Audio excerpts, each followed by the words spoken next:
All right, and welcome to Fast Break Breakfast NBA Podcast. My name is Keith, here once again with my buddies through the miracle of computer phone, Chuck Anderson. Hey now. And John Burr. I went with the full from names. From a pool. From the pool. Can you splash? Can you do a little splashy splash of that water, John? We can hear it. Yeah, I think I think that's coming through. He can. Oh yeah.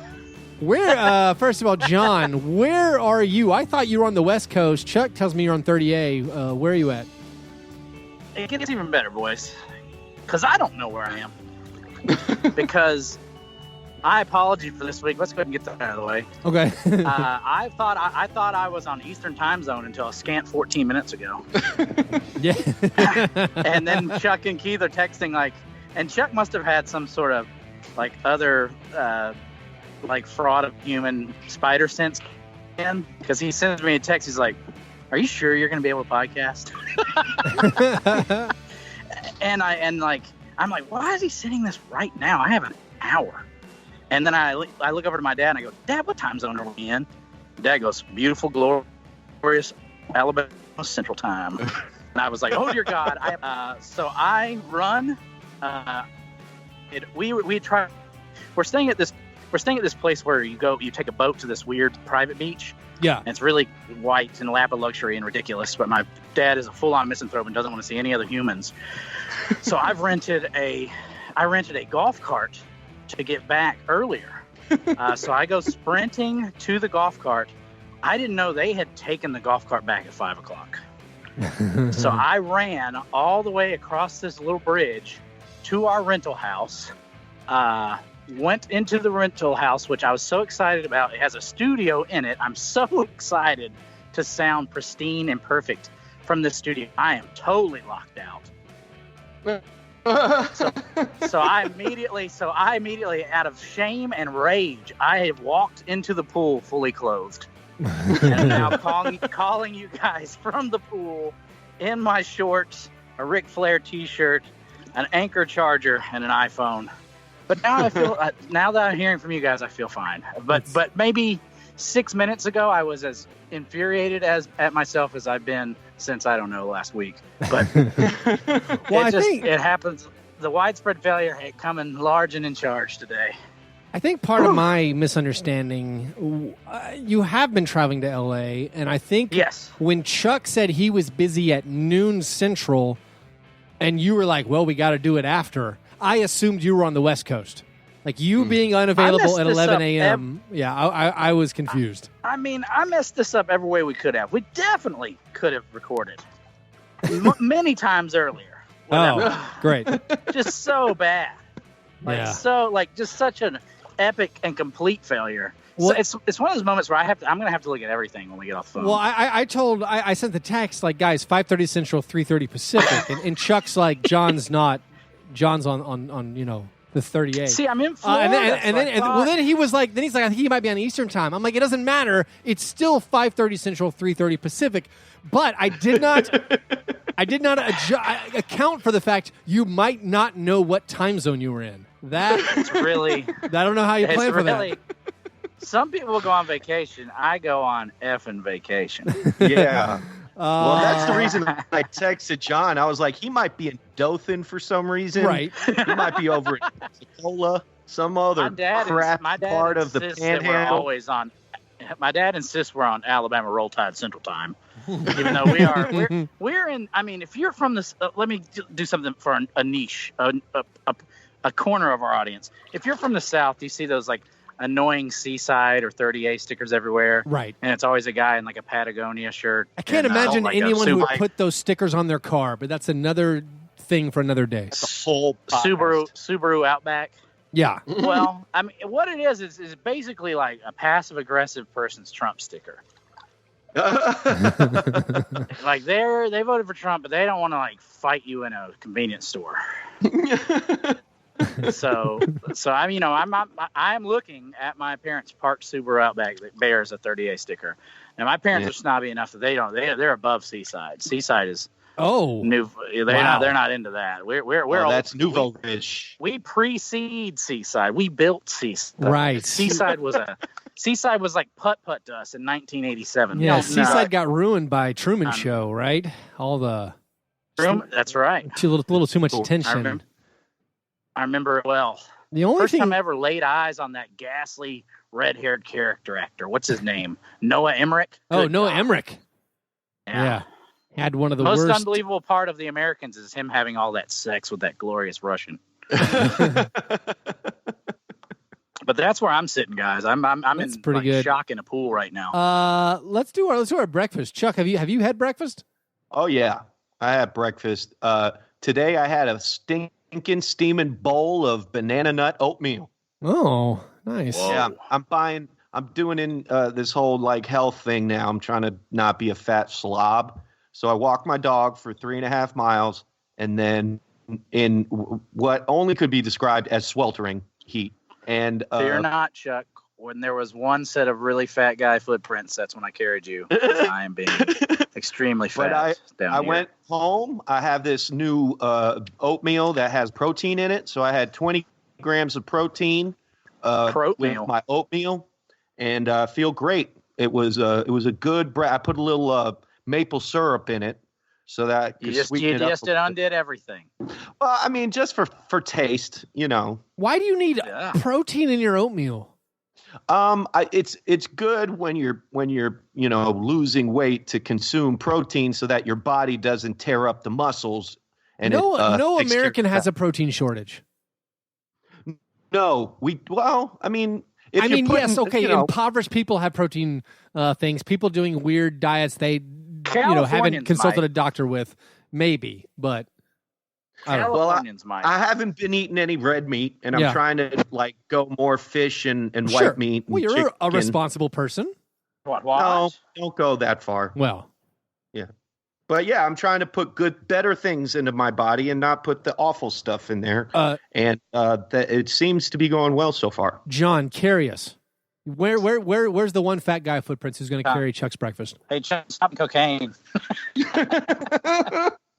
Last week I said I was done with, and it'll just be a footprint because I'll lose the other one to diabetes. My breakfast, I immediately reneged on last week where I proclaimed seafood as not breakfast worthy. I had some sort of crab Benedict thing, and it was pretty darn good. Yes, seafood for breakfast, man. It was pretty good. I guess I'm gonna have to take it all back. Yeah, that should be your. I didn't even want to like it. Yeah, I was like, I guess I'll eat this lavish $25 breakfast entree. Turns out it's pretty good. It didn't even have hollandaise; it had béarnaise. Oh, try to church it up. Yeah, it was pretty glorious. Now, I'm going to throw the caveat this because I'm near the sea that it's acceptable. Sure, that's a good caveat. But if you just could have had that seafood breakfast with a side of some kind of shellfish, maybe some boiled shrimp with some horseradish and a liquor drink, that is the shame-free breakfast that I want. Right. Word up. Now, and the caveat is usually it's so a great breakfast item and a quintessential breakfast item. You need to be able to order from a Shoney's and it still be glorious, I think, which I really think limits your options because if you get the eggs Benedict at Shoney's, you probably should be served with a warrant. Yeah, no, or some antibiotics. Right. Yeah, absolutely. I wouldn't do that. My breakfast was I switched up the donuts.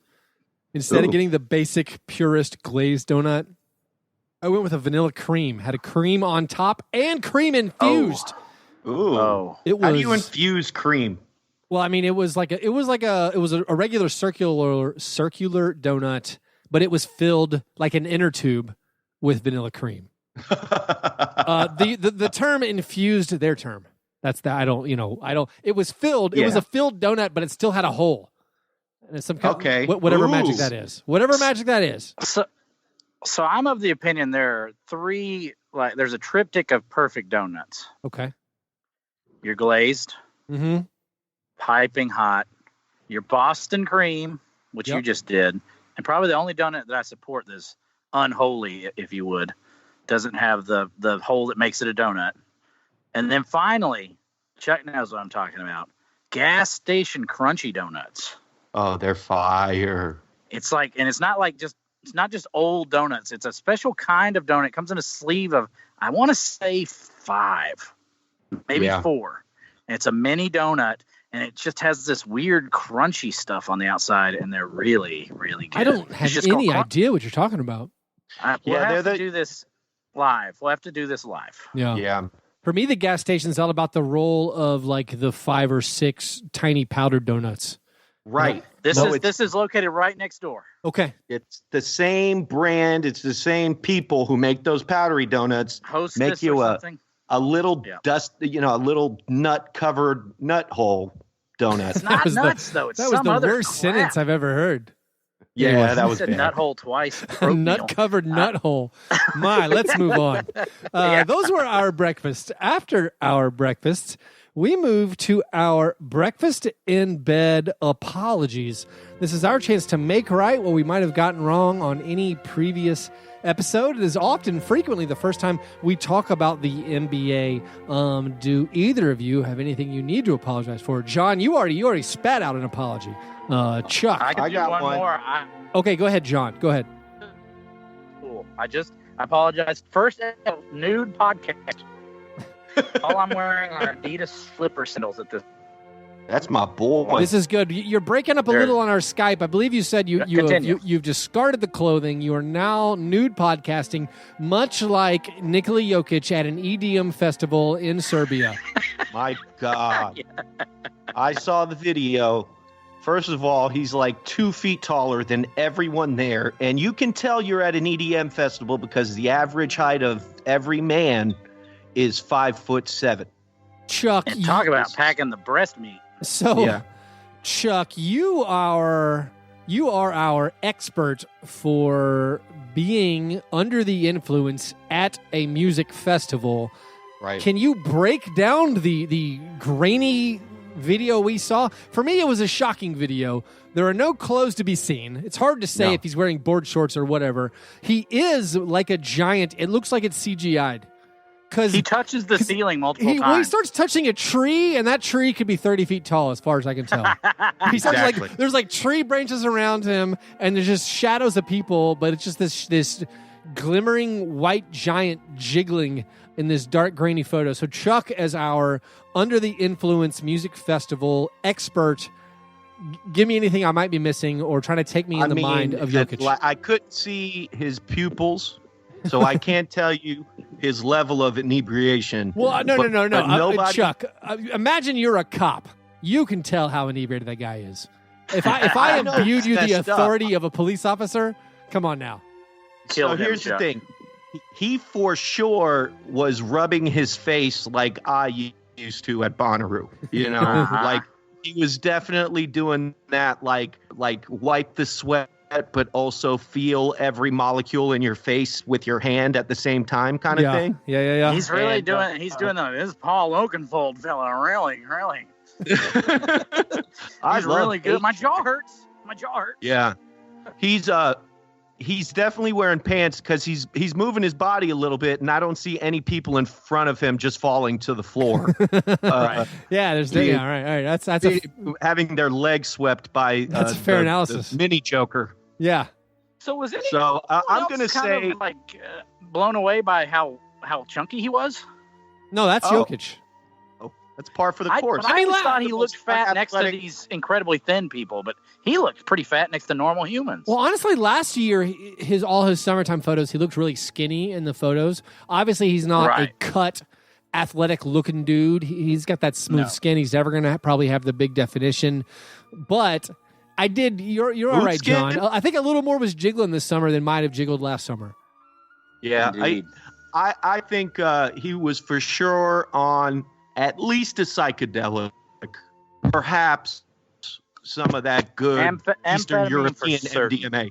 I think amphetamine for certain. I don't want to jump to those conclusions. I think when back in Serbia, he just got back on that Coca-Cola train.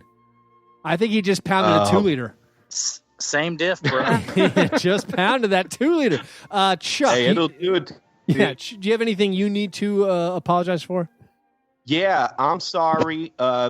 in previous episodes, I've dragged the Thunder for putting Nick Collison's jersey in the rafters, and it turns out he's a good Christian guy who's gone on to, be, a missionary, which is good, and I'm happy. Burn for his him. jersey. That's why. Burn that jersey. What? Wait. No. That's Darren Collison, right? Yeah. Darren Collison. Yeah.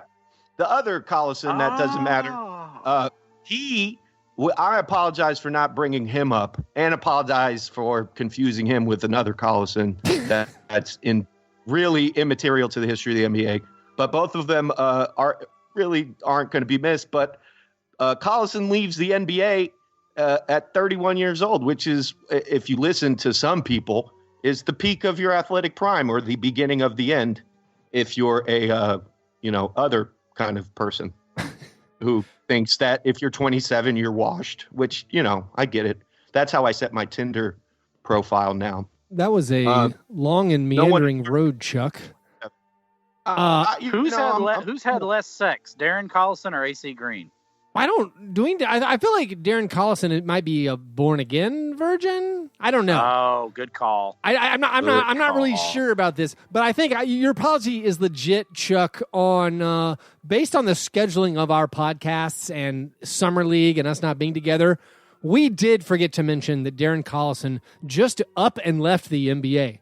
Despite being everyone's kind of penciled-in choice for being like a Lakers point guard free agency option, the man just walked away from maybe $10 million a year to be more involved in his church. I mean, all right. Could you have not gone and done that at 35 when no one else wanted you? You know? I mean, it's not like the NFL he's trying to do it before Jesus' age. Oh, yeah, maybe before, the Christ age of 33. Complex. Yeah. That's not great. He's out saving people. I'll do my apology. My apology is another thing that we kind of forgot to mention on the show. I'm almost certain we never mentioned it because someone brought it up to me. And we never, ever covered our over-unders, how we did on our preseason over-under projections. I don't know. Do either of you guys remember why we did not cover them on the show? Because we stunk this year, didn't we? No. Because JB Bickerstaff was fired on air, and it took over the show. So that was we were supposed to update our over-unders. So it was not an amazing year for the over-unders, but it wasn't terrible. Once again, we have not shamed ourselves. We always tell you, go with what 2/3 of us say. Our unanimous picks are historically very good. None of us ever do poorly. However, the Eastern Conference was a challenge this year. We did not do great. We were very off on unanimous Miami over 43.5 wins. They only had, I think, 39. We were unanimous under Brooklyn's paltry 32 wins. Huge mistake. Unanimous under the Magic's 31 wins. Huge mistake. So we made a lot of errors. In the Eastern Conference, I was only 6-8-1. We pushed on the Indiana Pacers, who had an over-under of 48.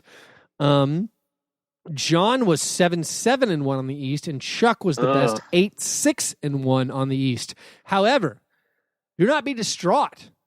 We redeemed ourselves in the Western Conference. Chuck was 9-5-1. I was 10-4-1. Girls. John was a scintillating 11-3-1. The one push was the Utah Jazz, who embarrassingly did not win more than 49 games. 50 games. How did they not win 50 games last year? John Schumann actually threw out a nugget that maybe the Jazz were the worst performing team over the last 2 seasons. By most of the statistical analyses, whatever. You do you. Yeah. The Jazz were the second best team in the NBA last year, but only won 50 games. They've well underperformed their metrics for the last 2 seasons. Maybe Quinn Snyder's a bad coach.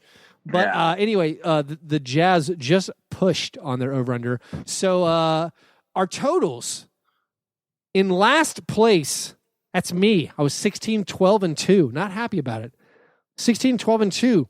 Chuck at 17, 11, and 2 was second. Jon was 18, 10, and 2 to take the title again.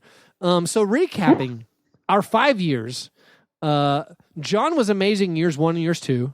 Jon was pretty bad years 3 and 4. I took over years 3 and 4, and now Jon's back on top in year 5. But the important part, we had incredible conformity of thought this year, and we thought maybe it was a bad thing. Despite all those Eastern Conference mistakes, we were unanimous on 17 picks, and of those, we were 11, 5, and 2. Excuse me, that's 18 picks. That's good money. That's good money. Our all-time 5-year total were 45, 21, and 2 when we are unanimous on OverUnders. But the real moneymaker is don't be distracted. Just go with what 2/3 of us think. If 2/3 of us go one way, that's good money. So once again, the 2/3 of us was it was 18, 10, and 2 this year, which you're going to win money. If you're betting all those, you're winning good money. Our now 5-year total, our all-time 5-year total of the podcast, when we go, if you go with what 2/3 of us say on preseason over-unders, you would have gone 95, 52, and 2. That's good money, Jon. I'm still confused why we don't actually bet our money on these things. I'm too busy making horrible bets. Yeah, the only one I actually put my real money on was Grizzlies over. Well, so this is how it stinks. On the show, our show number was Grizzlies 32.5. That was a winner. My real life number, I bet the Grizzlies 33.5. That was a loser. So not good there. But I think this coming season, I'm going to feel a little more comfortable. Tennessee, in their infinite wisdom, has legalized sports betting online. I think this is the year we put all of our Patreon money. I'm talking about 2 years of untouched Patreon money on the over-unders, Jon. Why should we not do it? I'm down. I'm 100% on this. What? I'm for this. This is how we start an empire, boys. Yeah, I'm with it. You know those choke point moments? Like it's kind of like when Haralabob bet it all on the Lakers that one year and wrote it out. This is our Steve Jobs moment. This is the tipping point. Our listeners may not know our Patreon total untouched. No, we haven't touched it. No one has taken a single dollar from that. Let's just let it ride next year on our over-unders. We bet every 30 teams. We divide it by 30. We figure out what it is. We let it ride on our 2/3 picks. We have 5 years of data. Keith's had a lot of good ideas on this podcast. A lot of bad ideas too. But this may be your best or worst, my friend. In 5 years of doing this, our worst ever 2/3 score was 18 and 12. We're coming out ahead. Yeah. I don't. Anyway. That pays the vig and buys a little dinner. That's right. That pays a vig and gets you comped rooms for about a month. I don't. Do they still comp rooms? Is that fiction? I actually rewatched Hard 8 a couple days ago. Do they still comp rooms anywhere? Yeah, absolutely. Okay, I'm doing it wrong.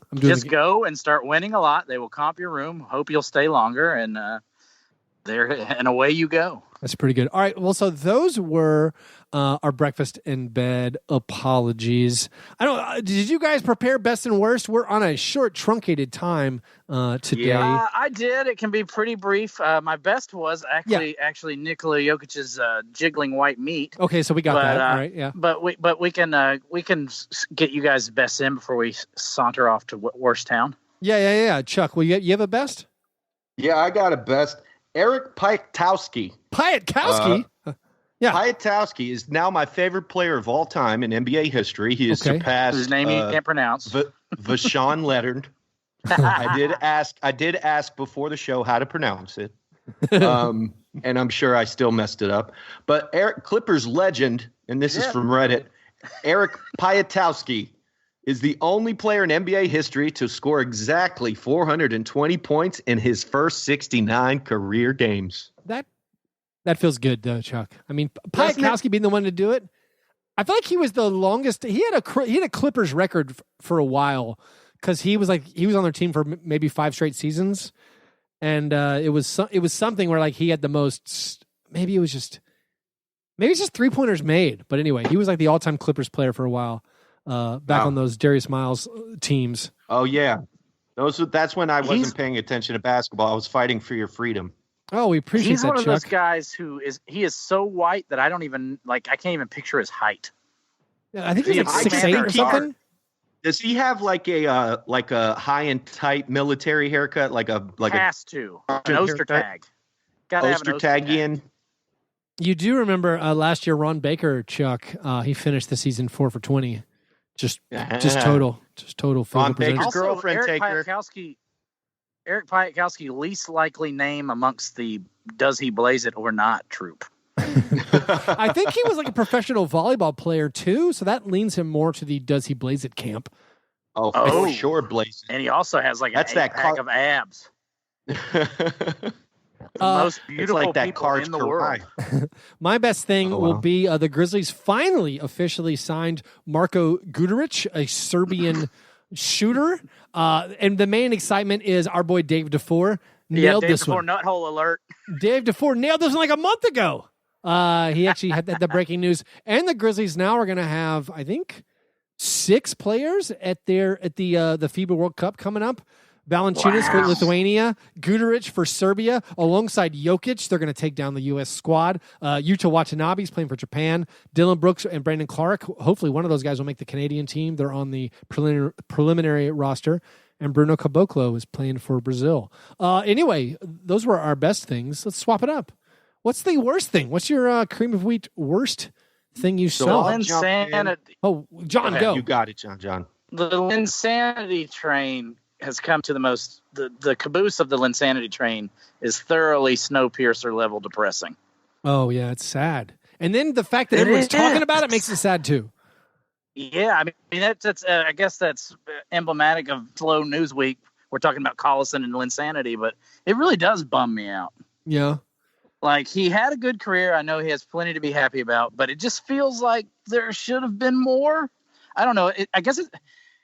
Is this like the saddest version of Fernando Mania? Have you guys ever heard of Fernando Mania? No. Is this a bull? Is Fernando a bull? There was a pitcher for the Los Angeles Dodgers named Fernando Valenzuela. Oh yeah.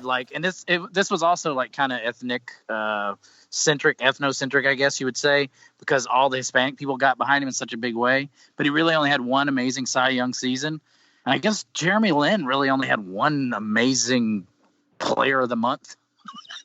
Yeah. No, I guess that's it. I was living in New York City when Linsanity started, and I was hanging out with Knicks fans, and you would have thought that he was better than LeBron James. When he was going off, and I'll tell you, there was an excitement in that city. People were actually, because Carmelo was injured. If you remember that season, how it went, Carmelo was injured, and Lin was just giving the ball. D'Antoni was like, "Hey, this guy can run a pick and roll. Let's give him all the touches." And this infernal Linsanity has led to years of Chuck telling us what a genius Mike D'Antoni is. I mean, it is. It's basically I mean, if he can make that guy something. But Linsanity wasn't only there. His per 36 numbers, even in Atlanta last year, he was averaging 19.5 points a game per 36. And I don't understand why he's not getting any love from anyone. Is it because of his defensive, lack of skill? Yes. I don't. Okay. Yeah. So this is wild. I actually did not realize that Jeremy Lin played 74 games last year and averaged almost 10 points per game. He's backing up T. Curl, the testicle himself, Trae Young. I would have gotten that completely wrong. By the way, Trae Young has reportedly gained 15 to 20 pounds of muscle and is working out with Kobe Bryant. So maybe he'll have the. I mean, Linsanity, his year with the Knicks, where he went nutso. Yeah. He averaged 19.5 points per 36. Yeah. So he was as productive this year for the Hawks. There was that Hornets year that he was great. Like the one decent kind of Charlotte Hornets year of the last that year he averaged 25, almost 26 points a game. Yeah, per 36, I'm assuming? Per 36. Sorry, I'm going by per 36 because apparently he can't play more than like 20 minutes a game. Yeah, he gets winded. Correct. It's exhausting. Correct. Have you played basketball? Oh yeah, I forgot. It's pretty hard. So if I have to watch a movie where Marky Mark plays Vincent Papale, who played like 6 games for the Scab Philadelphia Eagles, where is my Harold and Kumar? Oh, you gonna get Cal Penn to play Jeremy Lin? Cal Penn, or what's the other guy's name? I think we would probably use the this is getting bad. Eastern Asian man. Yeah, I think so. But I'll take either. Hell, use John Cho. Scarlett Johansson can play him. That's the perfect casting. Chuck, what's your worst thing? So I read something on Reddit this week because that's where I'm getting all my news. Yeah. Steve Nash, when he was in elementary school, was a world-class chess player. What? And he won several chess championships in elementary school. But he stopped playing chess when he made an opponent cry. And this goes right into why he never won a championship. He doesn't have the want to. He doesn't have that killer instinct that you need to get to the top. Steve Nash, you've been a wuss since elementary school, and I don't care that you slept with Elizabeth Hurley. You're just a nobody. I've got more evidence for you, Chuck. Steve Nash, along with yours truly, of course, probably the greatest celebrity Tottenham Hotspur fans, one of the great almost winners, biggest loser teams of all time. What is a Hotspur equivalent in the NBA? Have we done it? In the NBA? Yeah. Let me go with. That's really interesting. Let me go with the Knicks have had too many years of just being horrendous for it to happen. Let's go with Pacers. Indiana Pacers. Are they like a Blazers? Blazers works too. That's very good. Yeah. John, you splashing in that pool with these sounds, which I hope. No, I love it. It's adding a lot of great color. But what it's reminding me of is the original Superman movie when like Lex Luthor and Miss Tessmacher are down in there under the pool. That's like the bottom of his lair. Are you making me Ned Beatty from the Superman movie? Why have I never called Ned Beatty to your face? Yeah. What'd you say? That is, John has Ned Beatty's body and persona. I don't understand why I've never called him that. And hindquarters from Deliverance. My worst thing is it's not really a worst thing. We're taking care of some business on today's show, getting rid of some stuff we have to do. My worst thing is the Fast Break Breakfast Patreon only free agency game is over. It ended today on July 31st. My worst thing was going to be only about 20 people played. You know what? I think I forgot to play. Yeah, John did not play. I guess like my thought I would have was just put Miami Heat for everyone like I did last year. I mean, listener participation was a little bit low. I maybe thought that people who pay us money. To be fair, it's a very involved game. It's an involved game, but I thought the people who are in our Patreon are obsessed about the NBA, and we were just delivering them what they needed. But I think I don't know. I think a lot of them are kind of like fans of us, and they just kind of like the NBA. Yeah, I also think a lot of them just want somewhere unlikely to like hang out after school. You know, kind of like Chuck. So our Patreon Slack is basically a clubhouse. It's like Twitter if you got to scrub all the douchebags off of it. Yeah, you know, again, it's smart people. It's funny people. It's not just Rudy. basketball. And then Rudy St. Clair. Yeah, I've said this before. It's like Twitter with a cover charge. It gets rid of the riffraff, man. It's pretty nice. You're not kidding.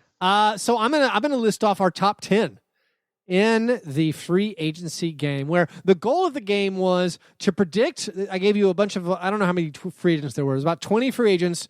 You pick the team where they were going to sign, and you got a bonus. You got an and one if you guessed their salary within $1 million on average per year. You got 3 points if they went to a new team, 2 points if they stayed with their old team. In 10th place, that's right, Patrick Kirkner, the Navy man himself. In 9th place, that was me. Didn't do so great. We have a tied for 7th place, Owen O'Neal and Kevin Lochner. Get it. 6th place, the Boston Celtics maniac Liam Green tied a 3-way tie for third place.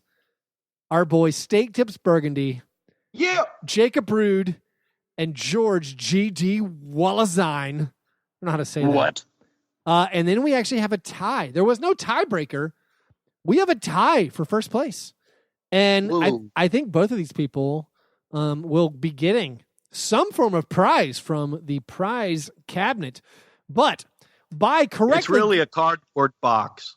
It really, truly is. Yeah. By correctly guessing, Kevin Durant was going to go to the Nets, that Al Horford was going to go to the 76ers was a big one. Wow. I was trying to find the deepest cut. Both of them got Terrence Ross re-signing with the Magic. They nailed Bojan Bogdanovic going to the Jazz. Wow. Just a lot of good guesses from these guys. Terry Rozier to the Hornets was done. But anyway, tied for first place, we have Schmig. I'll be real. I don't know who that is. That sounds like Schmig's put up some numbers in our contest in the past. There you go. So tied is Schmig and Bryce Vander Young Hueva. So congrats to you guys, to Bryce and Schmig. You guys are winners of the Fast Break Breakfast 2019 free agency game. We will make sure we get you some prizes. And moving on from that, from our Patreon supporters, we're going to finish the show with maybe 10 to 15 minutes of questions from our Patreon listeners, and we call that the Croissant Questionnaire. Any questions? Yes. Are you going to finish that croissant? Knock yourself out. That croissant. Finish that croissant. All right. Patrick Kirkner asks. Patrick Kirkner, 10th place in the free agency game. What NBA coach or player is most in need of a fashion makeover? What should their new look be? I love this question. And it's too bad Dave Yeager's not a head coach anymore. Dave Yeager has done his makeover, Chuck. He's beautiful. That's what I'm saying. We could have used him as an example of a turnaround, but it's super simple. Do they have to be a head coach? Can they be an assistant? Because I know Tim Duncan's going to wear shorts whenever he can. But if it's not him, I don't know. I think Nick Nurse has his own hat. That was going to be mine. Nick Nurse. He's feeling himself too much. He really is. We got to be. He's a champion. Nurse looks like every dad down here at Seaside. Yeah. John, have you put the phone in the water? Something got a very murky. Sorry. Why you sound like it's like the shape of things. Talking. And merman filter. Nick Nurse looks like every dad down here at this weird resort community I'm at. Chuck, Nick Nurse everywhere. The correct answer, guys, is everyone needs to look like Don Nelson right now. That's true. That's true. No argument. I am so sad I have no hair. Remember when Pop went kind of Don Nelson? Remember when Pop was sort of Nelly-ish? Yeah. Didn't he look better? He really did. But I agree that Nick Nurse is the first who needs to go into the chair, into the cosmetician's chair. First one, Nick Nurse. He needs a Queer Eye makeover. Absolutely, and then maybe whoever that Belarusian Suns coach was, former Suns coach. Let's get him in there next. Yes, let's get him in there next. But all of them just need to do the big Nelly Styles look. There's no shame in his game. It's like Pat Riley ate the Big Lebowski. It's perfect. I want to say a thing to watch for me is this coming season is what in the world is Tim Duncan going to wear on the sidelines? I am riveted by this. He's going to dress like a ninja. He's going to dress like a ninja. Yeah, maybe. I don't understand how a millionaire can ever look bad. You know what I mean? Like you walk into a store where a millionaire shop. They don't go to Target. They don't Tim get Duncan their cues. Goes to Target. Yeah, he does. Only to get the early release of video games. Yeah, right. Because he knows the guy at Target, and he can get him when the shipment comes in. I'll take 17 beanbag chairs and the latest copy of Call of Duty. Another guys, I think players who need a makeover. The entire Warriors team needs facial hair and hair consulting, and I'm including and Kevin Durant. That entire team was all goatees last year. They got to change that. They got to fix it up. They look like Rumspringa Amish. Yeah. They all had like really dirty Brillo pads on their face. Yeah, it made my girlfriend physically sick. You got to brush your facial hair, guys. If you're doing the beard or the goatee thing, just run a coarse haired brush.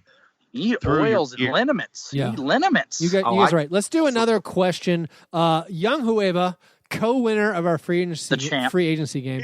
Yeah. If you could change the size or shape of the modern basketball, what changes would you make? Of the game or of the actual basketball? Chuck, he's asking if we would change the shape of the basketball. I wasn't going to say anything, but since Young Hueva won the free agency game, this is a terrible question. What? Really, it feels like Young Hueva's been doing this to us. Is he testing us? In testament to this question, I just took the first on-air urination on the podcast ever. This is not... No, I would not change the size or shape of the modern basketball. Next question. I would change the colors to the old ABA ball. There's something for you, Hueva. That's fine. Or like a glow-in-the-dark ball that would, or like a ball that would light up with the buzzer when the I would put sensors in the ball so that you knew when the ball was out of bounds or a shot was made before the shot clock was over, so we wouldn't have to go to the freaking scores table. Oh, so the sensor would figure out if a person was touching it. Yeah. Before I like that. They are putting the sensor. It's Summer League. They put a sensor in the ball to track movement of the ball. That was. It's only a matter of time before it removes all those silly officials. Officiating is an art, not a science, Chuck. They will never be replaced. Monty McCutcheon, we look forward to you coming back on the show. Didn't work in soccer anyways. Counter Product asks, who would you rather have in your locker room? Kyrie Irving or Dennis Rodman? I would rather have either of those players than the person whose inference is being made by asking this question. Yeah. I for sure want Dennis. So if I'm a player, I want Dennis Rodman on my team because he's Dennis Rodman and probably the greatest defender I've ever watched and craziest rebounder I've ever seen. Yeah. Sure. Kyrie's a cancer and is an idiot. Well, and I don't think I would want him as a player. One of the big things about those two guys is Dennis Rodman was never going to be your best player. So you could handle maybe a little weirdness. Maybe you think there would be an alpha dog in the room to keep him in line, or he would know that he wasn't in charge. Who would you rather have be your best player in your locker room? I mean, I guess if it's Dennis Rodman, your team is terrible. But having Kyrie Irving as your best player, I'd mean kind of a weirdo. Yeah, maybe not great. That's a tough question. Well, Dennis Rodman's great at parties. Dennis Rodman won multiple championships with different teams. Dennis Rodman was a success without ever speaking to Scottie Pippen or Michael Jordan ever. He also brokered a Northern Korea peace, I think. Well, they're still shooting rockets in the ocean, so I don't think that's actually a thing. Well, but I did just hear a song. Oh, what's that? Oh, Dinklage, Peter Dinklage, Peter Dinklage, Skype phasing. Oh, what's this, Game of Scones, Chuck? Game of Scones. We just finished talking about Kyrie Irving, and last night in a presidential debate, Marianne Williamson was spouting some very Kyrie-esque quotes, and I went and did some research, and we're going to play a game. Who said it? Oh. But it's not just Kyrie and Marianne. Okay. Who said it? Kyrie Irving, Marianne Williamson, or Jaden Smith? That makes it tough. Right. Or the Panda's friend, or Meta World Peace. Yeah. No, I didn't do Meta World Peace. I just did Jaden Smith or Kyrie. Jaden Smith, Kyrie, and Marianne Williamson. All right. Marianne Williamson, if you guys don't know, is a new age philosopher and thinker who Oprah loves, so that should be enough for you. Yeah. So our next president, essentially. Yeah. If Oprah Here we loves go. her, all right, here we go. Are we going back and forth? Just back and forth? Yeah, Okay. we'll go back and forth, and first to 3 correct answers wins, and then I got to go. I actually have a hard out. Okay. After the game of scones. Here we go. Yep. I see your energy. I feel it. Who was answering? Keith. I think it's you, Keith. Okay. So say it again. I'm sorry. I see your energy. I feel it. That's Marianne Williamson. Kyrie Irving. No. One strike. Damn it. That's all right. Strikes don't matter. Strikes. We're just playing the 3. We're just playing the 3. Okay, here we go. The mind wants this or that. The heart wants to go home. John. I think that's Marianne Williamson. It is. Oh, well done, John. Good job, I believe that was John. sent to me today. Oh, that's sad. You should delete that person from your life. Next up, if newborn babies could speak, they would be the most intelligent beings on planet Earth. Jaden Smith. That is Kyrie Irving. Ah! John, you ready? Oh, yeah. Okay. They distract you with us so you don't pay attention to the missing girls in Nigeria. Say it one more time. They distract you with us so you don't pay attention to the missing girls in Nigeria. Jaden Smith. That is Jaden Smith. That's I felt good. I felt good about that. Wow. One. John That's is on good. the precipice with 2 correct answers. Using a lot of context clues that I cannot share. Okay, here we go. I wish they'd make a new Greece. This is amazing. Well, I don't know, man. Marianne Williamson. That is Kyrie Irving. Okay. Huge fan of Greece. If it's like unfathomably strange, more strange than Jaden Smith, it's Kyrie man, Irving. I'm getting shut out. Humanity needs a mental shower. John. Marianne Williamson. It is. John, this is weird. John has gotten every one. I just watched He's these gotten videos 3 right. of this woman. I've never seen an She's image of nuts. this woman, as far as I know. Yeah, she looks like This is unfair. She looks like everyone that loves kombucha. Just She picture looks that woman. amazing. For 68 years old, good grief. Mm-hmm. Okay, we can keep going. You want to do a couple more? Yeah, let's do a couple more if you got Oh, it. yeah. Okay. Here we go. The world is chaos. The only antidote is to cultivate your inner world. I'm lost now. I mean, I'm in my own head. John's got you. Yeah. John's got you on tilt. I feel like I'm going to go with Jaden. Marianne Williamson. Oh, I second yeah. guess myself. Yeah. That's the big one. That's the big one, Keith. Oh, yeah. John, here we go. The moment that truth is organized, it becomes a lie. Kyrie. Jaden Smith. Yeah. Here we go. John, multiple Bentleys isn't making the world financially set. Multiple Bentleys isn't making. I'll go Kyrie again. That is Kyrie. Wow. Yeah. Wow. John's Bentley really is a word used in a rap song. Kyrie knows that word. Yeah. So what was the quote from Marianne that Keith missed last? It was something that the outside world is crazy. We must make our inner world better. Yeah. Prepare that to be on hats. The world is chaos. The world is chaos. The only antidote is to cultivate your inner world. Cultivate your inner world is to make America great again for 2020. Oh, okay.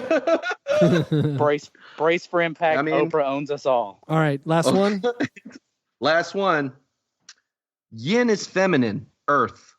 Yang is masculine, sky. Or mescaline. I'm going to go Jaden one more time. Kyrie. Marianne Williamson. Oh. Man. Jon did it today. Boys, I got to go. I love you. You take care and finish this show without me, okay? All right. Thank you, Chuck.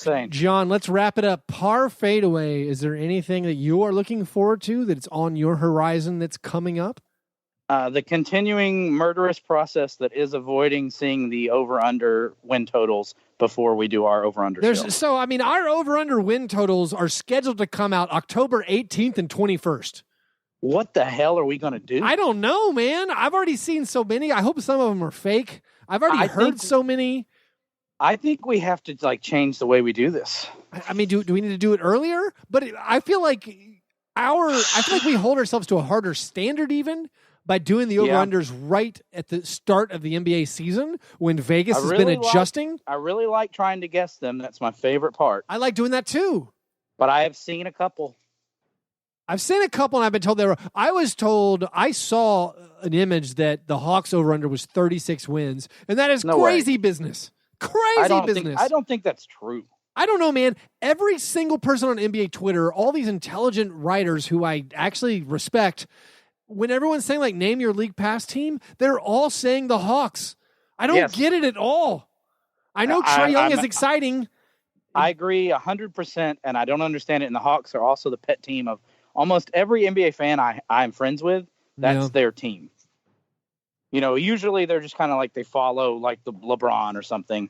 You know, they'll come on these Grizzlies trips with Chuck and I. But this year now they're just all Hawks fans now. It's kind of just nauseating. Yep.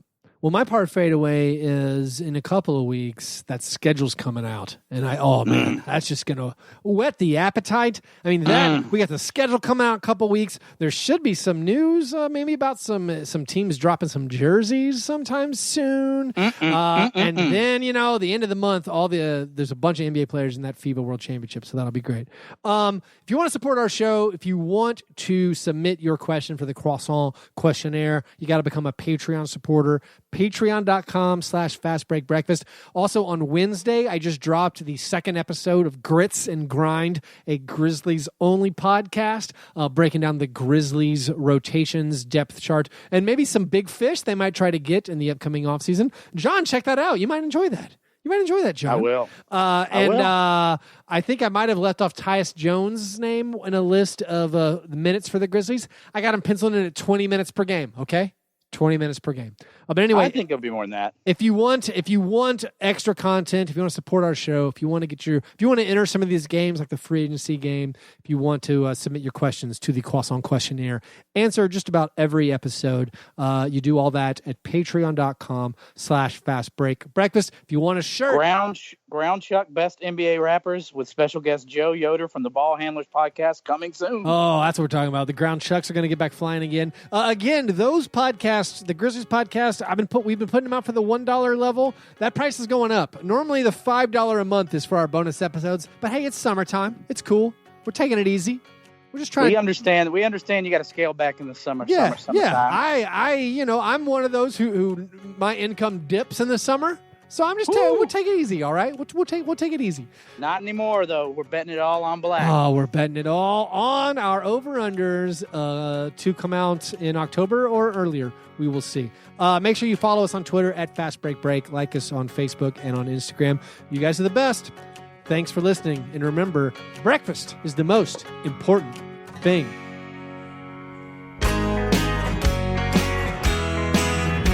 Yeah, never apologize for being G&G. Fair break, man. You understand?